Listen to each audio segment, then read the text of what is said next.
पहली नजर का प्यार और मुलाकात आदमी के जहन में ताउम्र बसा रहता है, लेकिन मुंबई में यही मुलाकात सरस्वती नाम की एक लड़की को इतनी भारी पड़ी कि उसको इसकी कीमत अपनी जान देकर चुकानी पड़ी।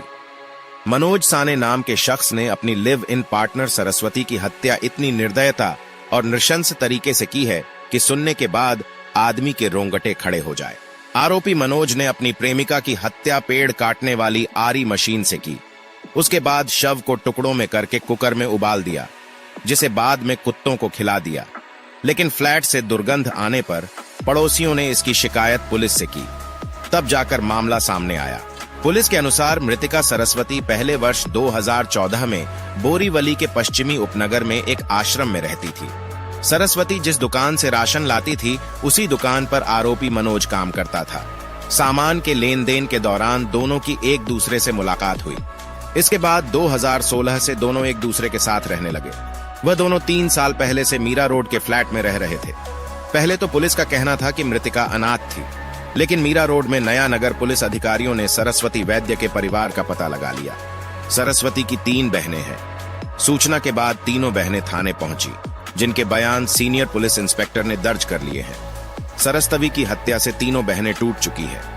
मनोज साने के फ्लैट का नजारा कुछ ऐसा था कि उसे देखने के बाद पुलिस के होश उड़ गए। फ्लैट से कटे और उबले हुए बॉडी पार्ट्स बरामद हुए थे।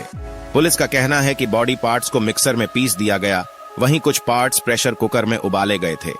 मनोज के पड़ोसियों ने बताया कि कुछ दिनों से मनोज आवार कुत्तों को खाना खिला रहा था। इसे देखकर पड़ोसियों को शक हुआ, क्योंकि इससे पहले मनोज कभी कुत्तों को खाना नहीं खिलाता था।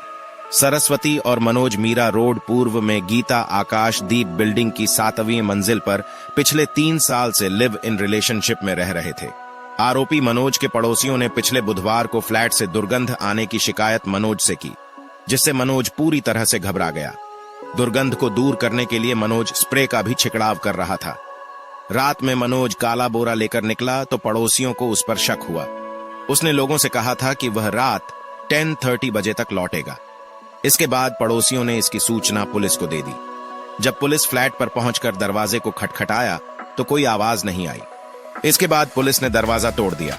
जब पुलिस मनोज के फ्लैट में घुसी को वहां का नजारा देखकर पुलिस के भी होश उड़ गए। रसोई में रखे एक प्रेशर कुकर और कुछ बर्तनों में उबला हुआ इंसानी मांस रखा था। वहीं फर्श पर महिला के बाल पड़े मिले।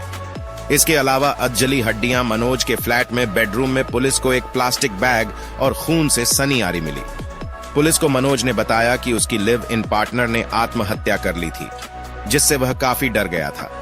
शव को ठिकाने लगाने के लिए उसने शव को आरी से काटा और टुकड़ों में करके उसे ठिकाने लगा रहा था। लेकिन प्रारंभिक जांच का हवाला देते हुए एक वरिष्ठ पुलिस अधिकारी ने बताया कि संभवतः मनोज साने ने 4 जून को सरस्वती वैद्य की हत्या कर दी थी। मीरा भायंदर वसई विरार पुलिस के डीसीपी जयंत बाजबले ने कहा कि बॉडी पार्ट्स मुंबई के जेजे अस्पताल में फॉरेंसिक जांच के लिए भेजे गए हैं। मनोज के पड़ोसियों ने बताया कि पहले उन्हें लगा कि फ्लैट से आने वाली दुर्गंध किसी चूहे के मरने की वजह से आ रही है, लेकिन पुलिस की पड़ताल और सच सामने आने के बाद पड़ोसियों के होश उड़ गए। उन्हें विश्वास ही नहीं हो रहा था। पड़ोसियों ने बताया कि इससे पहले इस तरह की घटनाओं के बारे में उन्होंने टीवी में देखा था, लेकिन बगल के फ्लैट में हुई इस प्रकार की घटना के बारे में सुनकर उनके पैरों तले जमीन खिसक गई। पुलिस की पूछताछ में आरोपी मनोज ने बताया है कि उसने अपनी लिव इन पार्टनर सरस्वती वैद्य की हत्या नहीं की। उसने जहर खाकर आत्महत्या कर ली। मनोज ने बताया कि जब वह 3 जून को शाम को घर वापस आया तो देखा कि सरस्वती जमीन पर लेटी हुई है और उसके मुंह से झाग निकल रहा है। यह देखकर वह डर गया। हत्या के आरोप के डर से मनोज ने सरस्वती के शव को ठिकाने लगाने के बारे में सोचने लगा। इसके लिए उसने एक आरी खरीदी और उससे ही शव को कई टुकड़ों में काटा। शव को काटने के बाद उसने शव को कुकर में उबाला, जिससे हड्डियां शव से अलग हो जाएं। मनोज को अपने किए पर कोई पछतावा नहीं है। पूछताछ में उसने कहा कि लाश को ठिकाने लगाने के बाद वह सुसाइड करने के बारे में सोच रहा था। उसे अपने किए पर जरा भी पछतावा नहीं है।